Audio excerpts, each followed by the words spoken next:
আসসালামু আলাইকুম। সময় এগ্রো ফার্মের পক্ষ থেকে আপনাদের সবাইকে স্বাগত জানাচ্ছি। আমি জিলান। এগুলো হচ্ছে আমার দেশি মুরগির বাচ্চা, আমি খাঁচায় নিয়ে আসছি। তো এগুলির আসলে আমাশা রোগ হয়েছে, রক্ত আমাশা।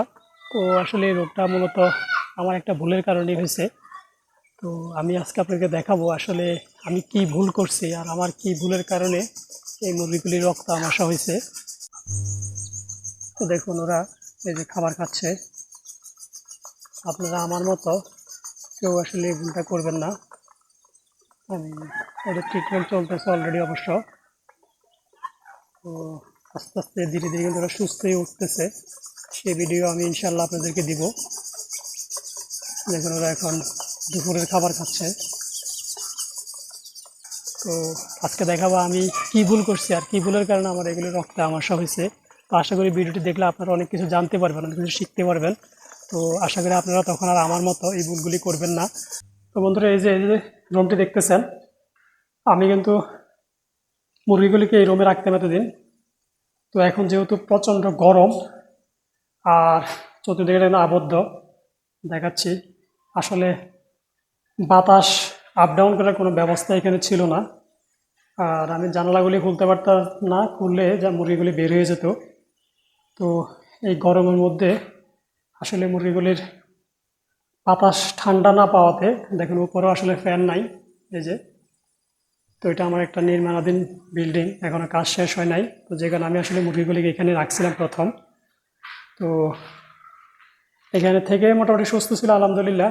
তো আজকে কয়েকদিন ধরে দেখলাম যে 2 দিন ধরে আসলে এগুলির রক্ত আমাশা দেখা দিয়েছে প্রচণ্ড গরমে। তো ভাগ্য ভালো জোর আসলে হিট স্ট্রোক করে নাই। হিট স্ট্রোক করে না, আমি আসলে প্রতিদিন দুপুরবেলা ওদেরকে লেবু শরবত খাওয়াইতাম, এই জন্য হয়তো হিট স্ট্রোকটা করে নাই, আল্লাহ মাফ করছে। তবে রক্ত আমাশা হয়ে গেছে শুধু এরকম আবদ্ধ অবস্থায় রাখার জন্য। দেখেন, আমি দেখাচ্ছি আপনাদেরকে। দেখছেন এই বিল্ডিংয়ের ভিতরে এই যে দরজাটা, আমি এই দরজাটাও কিন্তু বন্ধ রাখতাম। স্যার, এটা বন্ধ রাখতাম কারণ এটা খোলা রাখলে মুরগিগুলি বের হয়ে যাবে।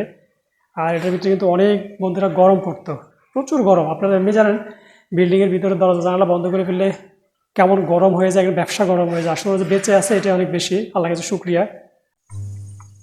তো আপনারা আমার মতো আসলে এরকম ভুল কেউ করবেন না, করলে কিন্তু আসলে মুরগিগুলি কিন্তু হিট স্ট্রোক করবে বা রক্ত আমাশা হয়ে যাবে। তো আমি এই জন্য আজকে এগুলোকে খাঁচায় নিয়ে আসছি। আমার এই খাঁচাটা অবশ্য নির্মাণাধীন, এখনও শেষ হয় নাই। দেখুন, দোতলার কাজ এখনও চলতেছে। পুরো খাঁচার কাজ যখন আমি শেষ করব তখন আমি এটা নিয়ে একটা পূর্ণাঙ্গ ভিডিও বানাবো। আমি কত টাকা খরচ হলো, কীভাবে বানালাম, কত ফিট বাই কত ফিট, কতগুলি মুরগি আমি রাখতে পারবো, সব কিছু আমি শেয়ার করবো একটা নতুন করে ব্লগ বানিয়ে। সেই ভিডিওটা আমি আপনাদের সাথে শেয়ার করবো যেন আপনারা খুব সহজে এরকম একটা দোতলা বিশিষ্ট খাঁচা তৈরি করতে পারেন। তো আপনারা আমার মতো আসলে এরকম ভুল কেউ করবেন না। তো দেখেন, ওরা পানি খাচ্ছে, পাশে খাবার পাচ্ছে, খাবার খেয়ে পানি খাচ্ছে। আর এখানে পর্যাপ্ত পরিমাণ আলো বাতাস সবই পাচ্ছে। দেখেন, এগুলো হচ্ছে আমাদের চীনা হাঁস। ওরাও আসলে আশেপাশে ঘোরাঘুরি করে, আসলে যখন খাবার দেয়। ওই দেখেন, এটা নিচে অলরেডি একটা মুরগি, আমাদের দেশি মুরগি, এটা হচ্ছে ওদের মা। তো আপনারা এই গরমের মধ্যে আসলে এরকম মুরগিকে আবদ্ধ অবস্থায় রাখবেন না, এরকম খোলামেলা রাখবেন, তাহলে ইনশাল্লাহ মুরগি সুস্থ থাকবে। আমার এই ভুলের কারণে আসলে মুরগিগুলির রক্ত আমাশা হয়ে গেছে।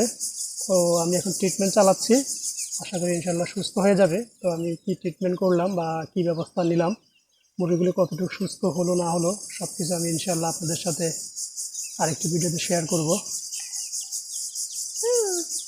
তো বন্ধুরা, আসলে ভিডিওটি করার একটি উদ্দেশ্য, আপনাদের এর থেকে কিছু শিখতে পারেন, আমার মতো ভুল যেন আপনারা না করেন। তো ভিডিওটি যদি ভালো লেগে থাকে অবশ্যই আমার চ্যানেলটি সাবস্ক্রাইব করে রাখবেন, কারণ আমি এরকম নিত্য নতুন মুরগি নিয়ে ভিডিও আপলোড দেব। এবং যারা ফেসবুক থেকে দেখতেছেন, আমার ফেসবুক পেজটি ফলো দিয়ে সঙ্গে থাকবেন। তো আলহামদুলিল্লাহ, আমার ছেলে আয়ানও আমার প্রত্যেকটা ভিডিওতেই আমার পাশে চলে আসে। কী অবস্থা? হাই বলো, হাই বলো, হাই। লজ্জা হয়েছে। তো আপনারাও এই ভুলটা আসলে করবেন না। তো আজকের আসলে ভিডিওটি এই পর্যন্তই। সবাই ভালো থাকবেন, সুস্থ থাকবেন। আল্লাহ হাফেজ।